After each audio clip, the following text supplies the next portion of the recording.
அனைவருக்கும் வணக்கம். இந்த தமிழ் எல்லோருக்கும் தமிழ் புத்தாண்டு நல்வாழ்த்துக்கள். இந்த வருஷம் வருஷத்துக்கு பேர் என்னென்னா குரோதி வருஷம்னு பேர். குரோதினாலே ஒரு டேஞ்சர்னு பேர், ஒரு ஆப்போசிட்டான அது. இந்த வருஷம் எந்தெந்த ராசிக்கு என்னென்ன பலன்கள் கிடைக்கும்னு நம்ம பார்ப்போம். மேஷ ராசி அன்பர்களுக்கு எப்படி இருக்குன்னு பார்க்கலாம். பொதுவாக மேஷத்துக்கு காலச்சக்கரத்துக்கு முதல் ராசி மேஷ ராசி. இந்த வருஷம் பார்த்திங்கன்னா மேஷ ராசிக்கு ராசியில் சூரியனும் குருவும் சேர்க்கப்பட்டிருக்கு. பொதுவாக இந்த குரு பகவான் சொல்லக்கூடியது மேஷ ராசிக்கு பாக்யாதிபதியாகவும் வருவார், விரையாதிபதியாகவும் வருவார். ஆனால் ராசியிலே சூரிய பகவானும் குரு சேர்க்கிறது ஒரு சிறப்பான அமைப்பு. அதனால் ஒரு சிலருக்கு நல்ல ஒரு பாக்கியத்தை ஏற்படுறதுக்கான வாய்ப்புகள் இந்த வருஷம் கொடுக்கும். குழந்தை பாக்கியம் இல்லாதவங்களுக்கு குழந்தை கிடைக்கிறதுக்கான வாய்ப்புகள் இந்த வருஷம் இருக்குது. அதே மாதிரி 5ஆம் பாவம் சொல்லக்கூடியது ஒரு அதிர்ஷ்டஸ்தானம் சொல்லுவாங்க. 5ஆம் பாவாதிபதி லக்னத்தில் இருக்கிறது ரொம்ப சிறப்பான அமைப்பு. ஒரு சிலர் ரொம்ப நாளாக டாக்டர் படிக்கிறதுக்கு நிறையா நீட்டுக்கெல்லாம் முயற்சி பண்ணியிருப்பாங்க, ஆனால் அதெல்லாம் தோல்வி அடைஞ்சிருக்கும். ஆனால் இந்த வருஷம் உங்களுக்கு அமையறதுக்கான வாய்ப்புகள் கண்டிப்பாக இருக்குது. அதே மாதிரி பாக்கியாதிபதி லக்ன ராசியில் இருக்கிறதுனால ஒரு பூர்வ புண்ணியத்தினால் உங்களுக்கு ஒரு தந்தை வழியாகவோ இல்லை ஒரு பூர்வ புண்ணியத்தினாலவோ ஒரு அதிர்ஷ்டம் வரத்துக்கான வாய்ப்புகள் இருக்குது. அதே மாதிரி பொருளாதார நிலைன்னு பார்க்கும்போது லக்னத்திலே குரு பகவான் இருக்கிறதுனால, ராசியிலே குரு பகவான் இருக்கிறதுனால ஒரு நல்ல பொருளாதார அமைப்பு சிறப்பாக இருக்கும். ஒரு சிலருக்கு வெளிநாட்டு போகிறதுக்கான வாய்ப்புகள் இருக்குது. 12ஆம் பாவத்தில் சுகஸ்தானாதிபதின்னு சொல்லக்கூடிய சுக்கிர பகவான் 12ஆம் பாவத்தில் இருக்கிறதுனால திருமணம் ஆகாதவங்களுக்கு திருமணம் கை கூடுறதுக்கான இது சமயம்னு சொல்லலாம் இந்த நேரம். அதே மாதிரி தொழில் அமைப்பு ரொம்ப சிறப்பாக இருக்கும். என்னென்னா கொஞ்சம் ராகு கேத்துக்கள்னால கொஞ்சம் கேதுவினால் கொஞ்சம் ட்ரபுள் வரலாம். அசிடிட்டி ப்ராப்ளம் இதெல்லாம் கொஞ்சம் வரத்துக்கான வாய்ப்புகள் இருக்குது. அதனால் சாப்பாடு இது மாதிரி விஷயங்களில் கொஞ்சம் ஜாக்கிரதையாக இருந்தால் இந்த வருஷம் ரொம்ப சிறப்பாக இருக்கும் உங்களுக்கு. இப்போது ரிஷபராசிக்கு எப்படி இருக்குன்னு பார்க்கலாம். ரிஷபராசி காலச்சக்கரத்துக்கு 2வது ராசியாக வருது. இந்த வருஷம் ரிஷபராசிக்கு 2ஆம் பாவத்தில் சந்திரன் வராரு. பொதுவாக சந்திரன்னாலே மனோகாரகன் சொல்லுவாங்க. ஸோ மனசுக்கு காரகன் 3ஆம் அதிபதியே 2ஆம் பாவத்தில் இருக்கிறதுனால ரொம்ப ஒரு சில பேர் ரொம்ப பொருளாதார நிலையில் நல்ல உச்சக்கட்டத்துக்கு போகிறதுக்கான வாய்ப்புகள் இந்த ராசிக்கு இருக்குது. ஆனால் லக்னத்துக்கு இந்த குரு பயிற்சி என்ன ஆகுதுன்னா லக்னத்திலே ராசியிலே வராரு குரு. இந்த ராசியிலே குரு வர்றதுனால என்னென்னா அஷ்டமாதிபதி லக்னத்தில் வர்றது ஒரு சிறப்பான அமைப்பு இல்லை. என்னென்னா ஆரோக்கிய சம்மந்தமாக அவருங்க கொஞ்சம் பார்த்துக்கணும். பணம் பல வழிகளில் வந்தாலும் ஆரோக்கியம் சம்மந்தமாக கொஞ்சம் அவங்க பார்த்துனாங்கன்னா இந்த வருஷம் ரொம்ப சிறப்பாக இருக்கும். அதே மாதிரி 10ஆம் பாவத்தில் சனி செவ்வாய் சேர்க்கப்பட்டுறது தொழிலில் ஒரு நல்ல கொடிகட்டு பிறக்கிறதுக்கான அமைப்பு இருக்குது. 12ஆம் பாவத்தில் சூரியன் இருக்கிறதுனால ஒரு சிலருக்கு இந்த சொத்து சம்பந்தமாக சில இழப்பீடுகள்லாம் ஆகிறதுக்கான வாய்ப்புகள் இருக்குது. ஸோ சொத்து வாங்கும்போது கொஞ்சம் ஜாக்கிரதையாக இருக்கணும். அதே மாதிரி சில பேருக்கு வெளிநாட்டில் போய் படிக்கிறதுக்கான வாய்ப்புகள்லாம் இந்த வருஷம் கைகூடும். இந்த வருஷம் கொஞ்சம் ஜாக்கிரதையாக இருக்கிறதுக்குன்னு பார்த்திங்கன்னா குரு பகவானை கொஞ்சம் வழிபாடு பண்ணால் இந்த வருஷம் அவங்களுக்கு ரொம்ப சிறப்பாக இருக்கும். படிக்கிற குழந்தைங்களுக்கு, ஏழை குழந்தைங்களுக்கு கொஞ்சம் சகாயம் பண்ணோன்னா இந்த வருஷம் அவங்களுக்கு ரொம்ப சிறப்பாக இருக்கும். தட்சிணாமூர்த்தி வழிபாடு ரொம்ப சிறப்பு. இப்போது மிதுன ராசிக்கு எப்படி இருக்குன்னு பார்க்கலாம். மிதுன ராசியில் பார்த்திங்கன்னா இந்த வருஷம் ராசியிலே சந்திரன் இருக்கார். பொதுவாக 2ஆம் பாவாதிபதி சந்திரன் ராசியிலே இருக்கிறது பார்த்திங்கன்னா ரொம்ப சிறப்பான அமைப்பு. ஸோ தனம் பல வழியில் வரத்துக்கான வாய்ப்புகள் இருக்குது. இந்த வருஷம் முழுக்க பார்த்திங்கன்னா தனத்துக்கு ஒரு ப்ராப்ளம் வராது. பைசா அவங்களுக்கு இருந்துகிட்டே இருக்கும். அதேமாரி 4ஆம் பாவத்தில் கேது இருக்கிறதுனால கேதுனாலே ஒரு சுருக்கம், ஒரு சில ட்ரபிள்லாம் கொடுக்கக்கூடியான அமைப்பு இருக்குது. என்னென்னா வீடு, வண்டி, வாகனங்கள் இது மாதிரி சம்மந்தமான விஷயங்களில் கொஞ்சம் ஜாக்கிரதையாக இருக்கணும். வீடு வாங்கும்போது இல்லை ஒரு வண்டி வாகனங்கள் வாங்கும்போது கொஞ்சம் தடை தாமதங்கள்லாம் வரத்துக்கான வாய்ப்புகள் இருக்குது. 11ஆம் பாவத்தில் சூரியனும் குருவும் சேர்ந்துருக்கிறது ரொம்ப சிறப்பான அமைப்பு. சூரியன் 3ஆம் பாவாதிபதியாக இருக்கிறதுனால முயற்சி ஸ்தானம் ரொம்ப சிறப்பாக இருக்குது. பல நாள் சில விஷயங்களில் ஈடுபடுறதுக்கு முயற்சி செஞ்சாலும் ஒரு தடைகள் ஏற்பட்டிருந்திருக்கும். அதெல்லாம் இப்போ கை கொடுக்கறதுக்கான வாய்ப்புகள் இருக்குது. அதே மாதிரி 10ஆம் பாவத்தில் ராகு இருக்கிறதுனால தொழில் அமைப்பு, வெளிநாட்டு சம்மந்தமாக ட்ரேடிங் பண்ணுறது இது மாதிரி விஷயங்கள்லாம் ரொம்ப சிறப்பாக இருக்கும்.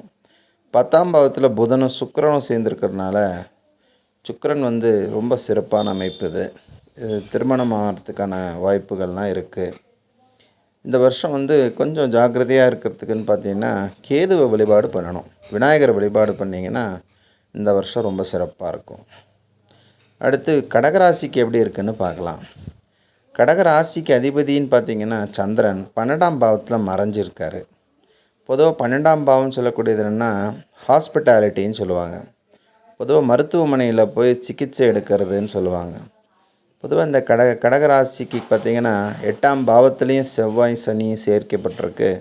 12ஆம் பாவத்துலேயும் சந்திரன் வர்றதுனால இந்த வருஷம் கொஞ்சம் ஆரோக்கிய குறைபாடுகள் இருக்கிறதுக்கான வாய்ப்புகள் இந்த கடகராசிக்கு இருக்கும். கொஞ்சம் ஜாக்கிரதையாக இருந்தால் ரொம்ப நல்லது. அதேமாதிரி பொருளாதாரத்து விஷயங்கள்னு பார்க்கும்போது கடகராசிக்கு 2ஆம் பாவத்துக்கு அதிபதி 10ஆம் பாவத்தில் சேர்ந்துருக்கிறதுனால ஒரு நல்ல அமைப்பு. அதனால் இந்த குருவும் சூரியனும் கடகராசிக்கு அதிபதி 10ஆம் பாவத்தில் இருக்கிறது ரொம்ப சிறப்பான அமைப்பில் இருக்கும். கொஞ்சம் ஆரோக்கிய குறைபாடுகள் இந்த வருஷம் கொஞ்சம் இருக்குது. அதனால் கொஞ்சம் சனிக்கு செவ்வாய்க்கு பிரீதி பண்ணால் ரொம்ப விசேஷமான அமைப்பில் இருக்கும். அதே மாதிரி 3ஆம் பாவத்தில் கேது இருக்குது. நிறைய ட்ராவல் பண்ணுறதுக்கான வாய்ப்புகள்லாம் இந்த வருஷம் இருக்கும். அதே மாதிரி 9ஆம் பாவத்தில் ராகு இருக்கிறதுனால வெளிநாட்டுக்கு போகிறது, வெளிநாட்டு சம்மந்தமாக ட்ரேடிங் பண்ணுறது, பிஸ்னஸ் பண்ணுறது இதுக்கான வாய்ப்புகள்லாம் இருக்கும். அதனால் இந்த வருஷம் கொஞ்சம் ஜாக்கிரதையாக ஆரோக்கிய விஷயத்தில் கொஞ்சம் ஜாக்கிரதையாக இருக்கிறதுக்கான வாய்ப்பு இருக்கணும். சிம்மராசிக்கு எப்படி இருக்குன்னு பார்த்தீங்கன்னா சிம்மத்துக்கு அதிபதி சூரியன் 9ஆம் பாவத்தில் இருக்கார். ஸோ 9ஆம் பாவம் சொல்லக்கூடியது ஒரு நல்ல பூர்வ புண்ணிய ஸ்தானம்னு சொல்லுவாங்க. ஸோ 9ஆம் பாவத்தில் சூரியன் இருக்கிறது ரொம்ப சிறப்பு. அதுவும் குருவோடு சேர்க்கப்பட்டிருக்கிறதுனால இந்த வருஷம் ஆரோக்கியம் நல்லா இருக்கும். ஆனால் 2ஆம் பாவத்தில் கேது இருக்கிறதுனால இவங்க எவ்வளோ தான் சம்பாதிச்சாலும் கொஞ்சம் இந்த கேதுவும் ராகு பயிற்சி ஆகிற வரைக்கும் கொஞ்சம் ப்ராப்ளமாக தான் இருக்கும். அந்த வரவுக்கேற்ற செலவு இருந்துகிட்டே இருக்கும். அதனால் இந்த வருஷம் இவங்களுக்கு நிவர்த்தி பண்ணணுன்னா இவங்க கேதுவுக்கு பரிகாரம் பண்ணிக்கணும், விநாயகரை வழிபாடு பண்ணிக்கணும். இதெல்லாம் பண்ணால் ரொம்ப சிறப்பாக இருக்கும். அதான் 7ஆம் பாவத்தில் சனி செவ்வாய் இதெல்லாம் சேர்க்கப்பட்டிருக்கிறதுனால அதனால் செவ்வாய் 7ஆம் பாவத்தில் சனி இருக்கிறதுனால ரொம்ப சிறப்பான அமைப்பு தான் இது. ஸோ ஸ்மால் ஸ்கேல் இண்டஸ்ட்ரீஸ் நடத்துகிறவங்க இவங்களுக்கெல்லாம் நல்ல வாய்ப்புகள்லாம் இருக்குது. நல்ல பணம் சம்பாதிக்கிறதுக்கு வாய்ப்புகள்லாம் இருக்கும்.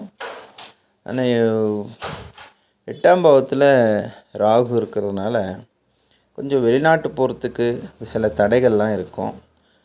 வெளிநாட்டு சம்மந்தமாக ட்ரேடிங் பண்ணுறது, சில வியாபாரம் பண்ணுறது இது மாதிரிலாம் விஷயங்களில் கொஞ்சம் தடைகள் ஏற்படுறதுக்கான வாய்ப்புகள் இருக்குது. ஸோ இந்த வருஷம்னு பார்த்திங்கன்னா ஃபினான்ஸ் சம்மந்தமாக கொஞ்சம் ட்ரபுள் வரத்துக்கான வாய்ப்புகள் இருக்குது. அதெல்லாம் நிவர்த்தி பண்ணணுன்னா விநாயகர் வழிபாடு பண்ணால் ரொம்ப சிறப்பு. அடுத்து கன்னியா ராசிக்கு எப்படி இருக்குன்னு பார்க்கலாம். கன்னியா ராசிக்கு பார்த்திங்கன்னா ஜென்ம ராசியிலே கேது இருக்குது, 7ஆம் பாவத்தில் ராகு இருக்குது. பொதுவாக லக்ன ராசியில் கேதுவோ ராகுவோ இது மாதிரி சம்மந்தமாக இருந்தாலே கொஞ்சம் வாழ்க்கையில் பார்த்திங்கன்னா ஒரு முன்னேற்றம் சொல்லக்கூடியது ஒரு 30 வயசுக்கு அப்புறமா தான் இருக்கும். ஸோ 30 வயசுக்குள்ளன்னு பார்த்திங்கன்னா கொஞ்சம் ஸ்ட்ரகிள் பண்ணி தான் மேலே வரத்துக்கான வாய்ப்புகள் இருக்கும். ஏன்னா புதன் இந்த கன்னியா ராசிக்கு அதிபதியே புதனாக இருக்கிறதுனால புதன் புத்திசாலித்தனம், கூர்மையான புத்தி, கற்பூர புத்தின்னு சொல்லுவாங்க, இன்டெலிஜென்ட்டு, இதெல்லாம் வந்து காரக கிரகம் இந்த புதன். ஆனால் இந்த லக்னத்துக்கு 10ஆம் பாவத்தில் சந்திரன் வந்திருக்கிறதுனால இந்த வருஷம் அவங்களுக்கு தொழிலில் நல்லா அபிவிருத்தி ஆகிறதுக்கான வாய்ப்புகள் இருக்குது. இவங்களுக்கு இந்த வருஷம் பார்த்திங்கன்னா ராசிக்கு 8ஆம் பாவத்தில் குருவும் சூரியனும் சேர்ந்துருக்கு. ஸோ 8ல் குரு மறைஞ்சிருக்கிறதுனால என்னதான் இவங்க சம்பாதிச்சாலும் கொஞ்சம் விரயமாகறதுக்கான வாய்ப்புகள் அதிகமாக இருக்குது. கொஞ்சம் ஆரோக்கிய குறைபாடுகள்லாம் வரத்துக்கான வாய்ப்புகள் இருக்குது. இதுக்கு பரிகாரம்னு பார்த்திங்கன்னா குரு பகவானை வழிபாடு பண்ணணும். அதே மாதிரி சூரியனை வழிபாடு பண்ணால் ரொம்ப சிறப்பு. தொழில் அமைப்பில் ஒரு தொந்தரவு இல்லை, தொழில் மாற்றுக்கும் நடந்துட்டுருக்கோம். ஆரோக்கியத்தை கொஞ்சம் பார்த்துக்கணும். துலாம் ராசிக்குன்னு பார்த்திங்கன்னா இந்த வருஷம் எப்படி இருக்குதுன்னு பார்த்திங்கன்னா 7ஆம் பாவத்தில் குரு சூரியனும் இருக்குது. ஸோ ரொம்ப நாள் திருமணம் சில பேருக்கு நடக்காமல் தாமதமாகின்னு இருக்கிறவங்களுக்குலாம் இந்த வருஷம் பார்த்திங்கன்னா குரு பலம் உங்களுக்கு வந்துருச்சு. ஸோ குரு பலமாக இருக்கிறதுனால இந்த வருஷம் திருமணம் கைகூடுறதுக்கான வாய்ப்புகள் இருக்குது. லாபாதிபதி 7ஆம் பாவத்தில் இருக்கிறதுனால நண்பர்கள் மூலமாக ஒரு நன்மை அடையிறதுக்கான வாய்ப்புகள் இருக்குது. அதே மாதிரி துலாம் ராசிக்கு 5ஆம் பாவத்தில் சனி ஆட்சி பெற்றிருக்கிறதுனால நல்ல ஒரு முன்னேற்றத்தை கொடுப்பார். சனி தொழில் முன்னேற்றத்தை கொடுப்பார். 5ஆம் பாவத்தில் 7ஆம் அதிபதி இருக்கிறதுனால ஒரு சிலருக்கு முதல் குழந்தை பிறந்து 2வது குழந்தைக்கு எதிர்பார்த்துட்டு இருப்பாங்க. அவங்களுக்குலாம் அந்த 2வது குழந்தை பிறக்கிறதுக்கான வாய்ப்புகள் இந்த வருஷம் இருக்குது. அதே மாதிரி ராகு 6ஆம் பாவத்தில் இந்த ராகு புதன் சுக்கிரன் இருக்கிறதுனால ராகு இருக்கிறதுனால ஒரு சிலருக்கு வந்து உடம்பில் தடிப்புகள் வரத்துக்கான வாய்ப்புகள் இருக்கும். தோல் சம்பந்தமான வியாதிகள் வரத்துக்கான வாய்ப்புகள் இருக்கும். அதனால் கொஞ்சம் இந்த ராகு பகவானுக்கு கொஞ்சம் பிரீதி பண்ணால் ரொம்ப சிறப்பான அமைப்புலாம் இருக்கும். ஆனால் 10ஆம் பாவாதிபதி 9ஆம் பாவத்தில் இருக்கிறதுனால ஒரு சிறப்பான அமைப்பு. அதனால் சில பேருக்கு வந்து வெளிநாட்டு போகிறதுக்கு வாய்ப்புகள்லாம் இந்த வருஷம் கைகூடும். இந்த வருஷம் நல்லா சிறப்பாக முன்னேற்றம் அடைகிறதுக்கு துர்க்கையை வழிபாடு பண்ணால் ரொம்ப சிறப்பு. அடுத்து விருச்சிக ராசிக்கு எப்படி இருக்குதுன்னு பார்க்கலாம். பொதுவாக விருச்சிக ராசிக்கு பார்த்திங்கன்னா பாக்கியாதிபதின்னு சொல்லக்கூடிய சந்திரன் 8ஆம் பாவத்தில் போயிட்டார். ஸோ வெளிநாடு இது மாதிரி விஷயங்கள்லாம் போகிறதுக்கு தடைகள்லாம் இந்த வருஷம் கொஞ்சம் காட்டுறது. ஆனால் 6ஆம் பாவத்தில் குருவும் சூரியனும் இருக்கிறதுனால 10ஆம் அதிபதி சூரியன் தொழில் கொடுக்குற சூரியன் 6ஆம் பாவத்தில் இருக்கார். ரொம்ப சிறப்பான அமைப்பு. 6ஆம் பாவத்தில் 2 குடைவன் 5 குடைவன் 6ஆம் பாவத்தில் இருக்கிறதுனால பொதுவாக சில பேருக்கு இந்த பப்ளிக் செக்டார்ஸில் வேலை பார்க்குறவங்களுக்கு, பப்ளிக் செக்டார்ஸில் இன்வெஸ்ட் பண்ணியிருக்கிறவங்களுக்கெல்லாம் இந்த வருஷம் ரொம்ப சிறப்பான அமைப்பு உங்களுக்கு கிடைக்கும். நல்ல முன்னேற்றத்தை அடைவாங்க. இந்த வருஷம் விருச்சிக ராசிக்கு ரொம்ப சிறப்பான அமைப்பு. அது இந்த குரு பயிற்சிக்கு வந்த பிறகு இவங்களுக்கு ரொம்ப சிறப்பான அமைப்பில் வரும். பொதுவாக பொதுமக்கள் மூலமாக வியாபாரம் பண்ணுறவங்களுக்கு இதெல்லாம் ரொம்ப சிறப்பான அமைப்பில் உங்களுக்கு கிடைக்கும். 4ஆம் பாவத்தில் சனியும் அர்த்தாஷ்டம சனி நடக்கிறது. அதை வந்து யாரும் பயப்பட வேண்டாம். ஏன்னா அவளுக்கு கோல்சாரம் அதே மாதிரி தசாபுத்திகள் இதெல்லாம் பொறுத்து தான் அவரோட ஜாதகத்தில் கிரகங்களுடைய பலன்கள் மாறுபடும். அதை பயப்படுறதுக்கு தேவையில்லை. இந்த வருஷம் நல்லா சிறப்பாக அமையறதுக்கு, நல்லா முன்னேற்றம் அடையிறதுக்கு இவங்களுக்கு முருகனை வழிபாடு பண்ணால் ரொம்ப சிறப்பு. அடுத்து தனுசு ராசிக்கு எப்படி இருக்குன்னு பார்க்கலாம். பொதுவாக தனுசு ராசிக்கு பார்த்திங்கன்னா இந்த வருஷம் 5ஆம் பாவத்தில் குருவும் சூரிய பகவானும் இருக்கார். பொதுவாக பாக்கியாதிபதி 5ஆம் பாவத்தில் இருக்கிறது ரொம்ப சிறப்பான அமைப்பு. அதனால் பாக்கியங்கள் கைகூடுறதுக்கான வாய்ப்புகள் இருக்குது. குழந்தை பாக்கியம் இந்த வருஷம் கிடைக்கிறதுக்கான வாய்ப்புகள் இருக்குது. அதே மாதிரி தொழில் அதுக்கு அதிபதியான சனி பகவான் 3ஆம் பாவத்தில் இருக்கார். ஸோ 3ஆம் பாவம் ரொம்ப சிறப்பான ஸ்தானம், வெற்றி ஸ்தானம்னு சொல்லுவாங்க. 3ஆம் பாவத்தில் சனி இருக்கிறதுனால தொழில் பண்ணுறவங்களுக்கு, வியாபாரம் பண்ணுறவங்களுக்கெல்லாம் வந்து சிறப்பான அமைப்பு. அஷ்டமாதிபதி 7ல் இருக்கிறதுனால ஒரு சிலருக்கு ரொம்ப நாளாக மன வருத்தங்கள்லாம், ஒரு சில பிரச்சனைகள்லாம் ரொம்ப சந்திச்சுட்டு இருந்திருப்பாங்க. ஆனால் இந்த வருஷம் அவங்களுக்கு எல்லா ப்ராப்ளமும் சால்வ் ஆகிறதுக்கான வாய்ப்புகள் இருக்குது. 10ல் கேது இருக்கிறதுனால கொஞ்சம் தொழில் சம்மந்தமாக சில தடைகள் தான் வரும், சின்ன சின்ன தடைகள் வரும். ஆனால் குருவுடைய பார்வை இருக்கிறதுனால எல்லா தடைகளும் நிவர்த்தியாகி நல்ல முன்னேற்றத்தை கிடைக்கும். இந்த வருஷம் நல்ல சிறப்பாக அமையறதுக்கு, நல்ல முன்னேற்றங்களும் வர்றதுக்கு இவங்க குரு பகவானை தட்சிணாமூர்த்தியை வழிபாடு பண்ணால் ரொம்ப சிறப்பு. அடுத்து மகர ராசிக்கு எப்படி இருக்குன்னு பார்க்கலாம். இந்த மகர ராசிக்கு இந்த வருஷம் 2ஆம் பாவத்தில் சனி செவ்வாய் சேர்க்கப்பட்டிருக்கு. இப்போது 4ஆம் பாவதி 2ஆம் பாவத்தில் இருந்தால் என்னென்னா, ஒரு சிலருக்கு வாடகை வருமானம் வரத்துக்கான வாய்ப்புகள் இருக்குது, வீடு கட்டுறதுக்கான வாய்ப்புகள் இருக்குது, சில பேருக்கு தாய் சொத்து இது மாதிரிலாம் கிடைக்கிறதுக்கான வாய்ப்புகள்லாம் இருக்குது. 2ஆம் பாவாதிபதி ஆட்சி பெற்ற நிலையில் இருக்கிறதுனால தனநிலை நல்லா சிறப்பாக அமையும். அதே மாதிரி இந்த மகர ராசிக்கு இந்த குரு பயிற்சி, ஆனால் குரு 5ஆம் பாவத்துக்கு போயிடுவார். அப்போ இந்த வருஷம் ரொம்ப சிறப்பான அமைப்பில் கொடி கட்டி பறக்கிறதுக்கான வாய்ப்புகள் இருக்குது. குழந்தை பாக்கியம் இல்லாதவர்களுக்கு குழந்தை பாக்கியம் உண்டாகிறதுக்கான வாய்ப்புகள் இருக்குது. ஆனால் 3ஆம் பாவத்தில் ராகு இருக்கிறதுனால நிறைய ட்ராவல்ஸ் எல்லாம் பண்ணுறதுக்கான வாய்ப்புகள் இருக்குது. 3ஆம் பாவத்தில் புதன் சுக்கிரன் சேர்ந்துருக்கிறதுனால விபரீத ராஜயோகத்தை உண்டாக்குறதுக்கான வாய்ப்புகள் இருக்குது. நல்ல திருமணம் கைகூடுறதுக்கான வாய்ப்புகள் இந்த வருஷம் இருக்குது. இந்த வருஷம் மகர ராசிக்கு ரொம்ப சிறப்பான அமைப்பில் அமையும். அடுத்து கும்பராசிக்கு எப்படி இருக்குதுன்னு பார்க்கலாம். கும்பராசிக்கு லக்னத்தில் சனி ஆட்சி பெற்ற நிலையில் இருக்கார். அதுவே ஒரு ஆயுசுக்கு நல்ல தீர்க்க ஆயுசை கொடுக்கறதுக்கான அமைப்பில் இருக்குது. 3ஆம் பாவத்தில் சூரியனும் குருவும் சேர்ந்துருக்கிறதுனால நல்ல தைரிய வீரியஸ்தானம் நல்லா சிறப்பாக அமையிறது. குரு பலம் கை கூடுறது, நிறைய ட்ராவல்ஸ் பண்ணுறதுக்கான வாய்ப்புகள்லாம் இருக்குது. 2ஆம் பாவத்தில் ராகு இருக்கிறதுனால சிலருக்கு ஜாக்பாட்டுன்னு சொல்லலாம். இந்த வருஷம் நிறையா ஜாக்பாட் வரத்துக்கான வாய்ப்புகள் இருக்குது. ஏதோ ஒரு அதிர்ஷ்டம் ஏதோ எந்த மூலமாகவும் வரத்துக்கான வாய்ப்புகள் இந்த வருஷம் இருக்குது. அதே மாதிரி 5ஆம் பாவத்தில் சந்திரன் இருக்கிறதுனால 6ஆம் பாவாதிபதி 5ஆம் பாவத்தில் இருக்கார். அப்போது 6ஆம் பாவம் சொல்லக்கூடியது நோய் நொடி ஸ்தானம்னு சொல்லுவாங்க. இந்த நோய் நொடியெல்லாம் இந்த வருஷம் இத்தனை வருஷம் சந்திச்சிருந்தாருன்னா கூட அவங்க எல்லாம் நிவர்த்தி ஆகிறதுக்கான வாய்ப்புகள் இந்த வருஷம் இருக்குது. ஸோ நோய் நொடியெல்லாம் கொஞ்சம் எல்லாம் குறைஞ்சிரும். அதனால் இந்த வருஷம் ரொம்ப சிறப்பாக அமைகிறதுக்கு 8ஆம் பாவத்தில் கேது இருக்கிறதுனால சில தடைகள்லாம் வரத்துக்கான வாய்ப்புகள் இருக்குது. வெளிநாட்டு போகிறதுக்கு இது மாதிரி போகிறதுக்கான சில பேர் விசா அப்ளை பண்ணியிருப்பாங்க, ஆனால் வெளிநாட்டு போகிறதுக்கான வாய்ப்புகள் கிடைச்சிருக்காது. அதெல்லாம் நிவர்த்தி பண்ணுறதுக்கு விநாயகரை வழிபாடு பண்ணால் ரொம்ப சிறப்பு.